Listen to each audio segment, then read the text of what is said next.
श्लोक आश्रम उर्दन बैतूल मध्य प्रदेश पर हम आपको लेकर आए हैं। हजारों की तादाद पर यहाँ श्रद्धालु आ चुके हैं जो 7/6/2025 में 2 दिन पहले से ही आज यहाँ बड़े जोरों से तैयारियां चल रही हैं।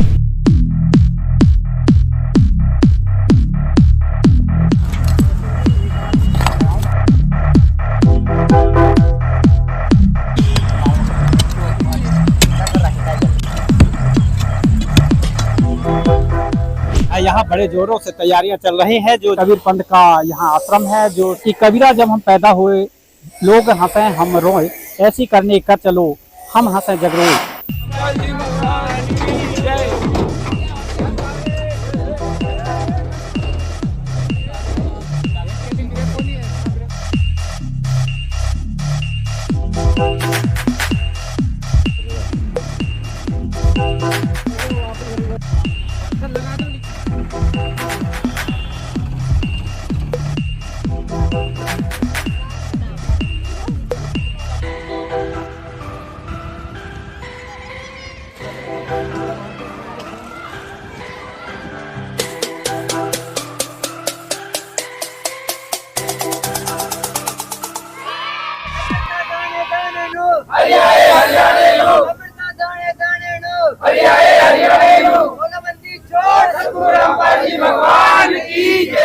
यहाँ जयकारा लगाया जा रहा है। यहाँ बड़े जोरों से तैयारियां चल रही हैं। जो कबीर पंथ का यहाँ आश्रम है।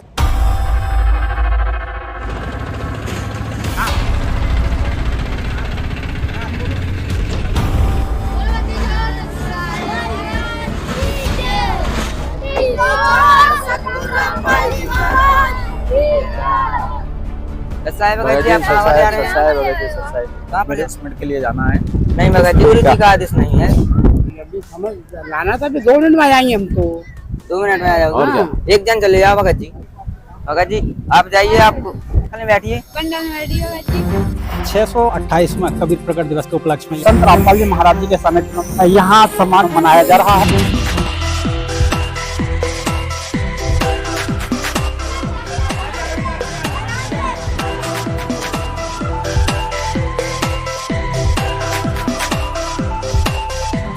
सेवा रहती है। सेवा ये बिछात कर रहे हैं और साफ सफाई कर रहे हैं, झाड़ू भी लगा रहे हैं। बस यहाँ पे 628वां कबीर प्रकट दिवस जो कि 9, 10 व 11 जून को मनाया जाएगा, उसके उपलक्ष्य में बहुत सारी सेवाएं चल रही है। अलग अलग जिले से अलग अलग भक्तों को बांट दिया गया है। कोई सिक्योरिटी सेवा देख रहा है, कोई पंडाल सेवा देख रहा है, कोई भंडारा बनाने की सेवा देख रहा है। बहुत बढ़िया, बहुत साफ सुथरा तरीके से अच्छी व्यवस्था चल रही है। यहाँ पे सभी भगत जी जान से जुटे हुए हैं सेवा में। आने वाले भक्तों के लिए 9 तारीख से 10 तारीख 11 जून को जो भंडारा होगा उसी के उपलक्ष्य में कि आपके न्यूज़ संगम के माध्यम से मैं सभी को आमंत्रित करता हूं कि आप इस समागम में आएँ और इसका लाभ उठाएं, क्योंकि यहाँ पर अनेक प्रकार के आध्यात्मिक प्रदर्शनी वगैरह वगैरह, बहुत सारे रक्तदान शिविर और दहेज मुक्त विवाह भी होंगे यहाँ पर। इसलिए मैं आपके चैनल के माध्यम से सबको आमंत्रित करना चाहता हूँ कि आप सभी एक बार आएँ और यहाँ का लाभ उठाएं। क्या नाम है सर आपका? शरद सेन। कहाँ से आए हैं? हम मध्य प्रदेश सीहोर जिला। आप निमंत्रण दे रहे हैं सभी लोगों को इस समागम में। यहाँ रहने ठहरने की क्या सुविधा है श्रद्धालुओं?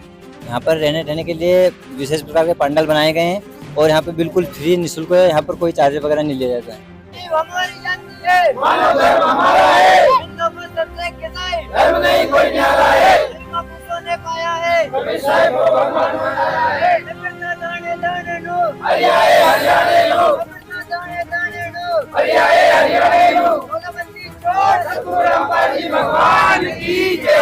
यहाँ जयकारा लगाया जा रहा है। यहाँ बड़े जोरों से तैयारियां चल रही हैं। जो जयकारे में कुछ श्रद्धालु बता रहे हैं कि महापुरुषों ने फरमाया है। सर आप लोग कुछ नारेबाजी कर रहे हैं और ये भी कह रहे हैं कि सभी महापुरुषों ने फरमाया है। क्या ऐसे पुरुषों के नाम थोड़ा हमारे दर्शकों को बताएंगे कि कौन कौन से वो महापुरुष हैं जिन्हें भगवान मिला या फरमाया उन्होंने भगवान के विषय में कुछ? जी सर, मैं आपको बताना चाहूँगा, एक तो संत गरीबदास जी महाराज हुए हैं और एक धर्मदास जी महाराज हुए हैं। श्री नानक जो सिख धर्म से बिलोंग करते हैं वो हुए हैं, उनको परमात्मा आए थे। और ऐसे बहुत सारे संत हैं जिनको बारे में बता सकता हूँ। वेदों में प्रमाण है कबीर साहब भगवान है। वेदों में प्रमाण है कबीर साहब भगवान है। जीव हमारी जाति है, मानव धर्म हमारा है। हिंदू मुस्लिम सिख ईसाई हम नहीं गोनिया रहे। क्यों फिरता दाणे दाणे नु हरियाणे हरियाणे नु, क्यों फिरता दाणे दाणे नु हरियाणे हरियाणे नु। सर्व कला सतगुरु साहिब की हरियाणे हरियाणे नु। बंदी छोड़ सतगुरु रामपाल जी महाराज की जय हो। क्या नाम है आपका? जी मेरा नाम अक्षदास है, मैं आष्टा से आया हूँ जी। जी यहाँ कितने दिन पहले आए हैं आप? जी मैं यहाँ पे 4 तारीख से सेवा में आया हुआ हूँ जी। जी यहाँ क्या क्या दिखाया आपने? यहाँ पर आप आश्रम को पूरा विजिट कीजिए, आपको यहाँ पे देखने में यहाँ पे सारी व्यवस्था है। यहाँ पे आप आइए, रहने की व्यवस्था है, खाने की व्यवस्था है, ठहरने की व्यवस्था है। सतगुरुदेव जी की असीम दया से यहाँ पे आपको नहाने की व्यवस्था के बाद आप सिर में भी तेल लगाओगे, उसकी व्यवस्था भी, साबुन की व्यवस्था भी, और अन्य प्रकार की कभी आपका यहाँ पे स्वास्थ्य में कोई गड़बड़ी होती है तो उसके लिए आपको निःशुल्क दवाई है। यहाँ पर हर एक आपको निःशुल्क सारी सुविधा है। आपको सतलोक आश्रम के अलावा ऐसी सुविधा कहीं भी देखने को नहीं मिलेगी, जो कि सतलोक आश्रम संत रामपाल जी महाराज जी के तत्वाधान में जितने भी हमारे 13 आश्रमों में 628वां कबीर परमेश्वर प्रकट दिवस मनाया जा रहा है, ऐसी इसी आश्रम में जितने भी हमारे 13-14 आश्रम है उसमें इसी प्रकार की सारी व्यवस्था है। आपको पंखे चलेंगे, हेलीकॉप्टर यहाँ पे फैन लगे हुए हैं, ओढ़ने के लिए रजाई, पीने के लिए ठंडा पानी, खाने के लिए आपको चावल है, दाल राम है, चावल राम है, कड़ी राम है, अन्य प्रकार के स्वादिष्ट व्यंजनों की यहाँ पे व्यवस्था है। ऐसी व्यवस्था आपको सतलोक आश्रम के अलावा कहीं पे देखने को नहीं मिलेगी सर। यहाँ अभी कुछ नारा लगा रहे थे और सामने ये बात आ रही थी कि हरियाणे हरियाणे नु जी, तो क्या हरि का अवतार हो चुका है? जी मैं आपके चैनल के माध्यम से कहना चाहता हूँ कि जिन भी महापुरुषों को पुण्य परमात्मा कबीर परमेश्वर मिले, आदरणीय गरीबदास जी, आदरणीय धर्मदास जी, आदरणीय दादू साहब जी, दादू पलटू साहब जी, और भी अनेक अपने सिख धर्म के प्रवक्ता हुए नानक जी, दादू साहब जी, पलटू साहब, अन्य भी और भी कभी काफी बड़ी एक संख्या में जिनको भी मिले, उन्होंने सभी ने बताया है कि पुण्य परमात्मा कबीर परमेश्वर है। और अभी पुण्य परमात्मा के अवतार जगत गुरु तत्वदर्शी संत रामपाल जी महाराज जी के अवतार में अवतरित थे। आप इसको सिख धर्म की पुस्तक है जन्म साखी, उसके अंदर भी इसका उल्लेख आया है कि जो संत है, जो पुण्य संत है, वो अभी हरियाणा के अंदर अवतरित है, और वही संत रामपाल जी महाराज जी। चाहे आप नास्तिक की भविष्यवाणी उठा के देख लीजिए, फॉलोरेंस की भविष्यवाणी को, इनको उठा के लीजिए, जितनी भी भविष्यवाणी है सभी ने संत रामपाल जी महाराज जी की तरफ इशारा किया है कि हरियाणा में अवतरित हो चुके हैं जी।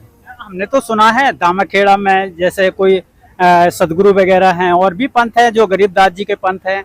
यहाँ बुरहानपुर भुसावल में भी है, यहाँ कुछ गरीबदास जी के पंथ, यहाँ इलाहाबाद में अभिलाष साहब के भी कुछ आश्रम है, और भी सारे ग्रंथ हैं और पंथ हैं। सभी लोगों ने कबीर साहब को संत बताया है, कवि बताया है, और आप बोल रहे हैं कि कबीर साहब परमात्मा है, ऐसे कैसे हो सकता है? जी मैं आपको बताना चाहूंगा कि मेरे पिताजी भी पिछले 40 सालों से दामाखेड़ा से जुड़े हुए थे, और उसमें जो 5वां पंथ है उसमें टकसारी पंथ का प्रकट हो चुका था, वो वहीं से पंथ खत्म है।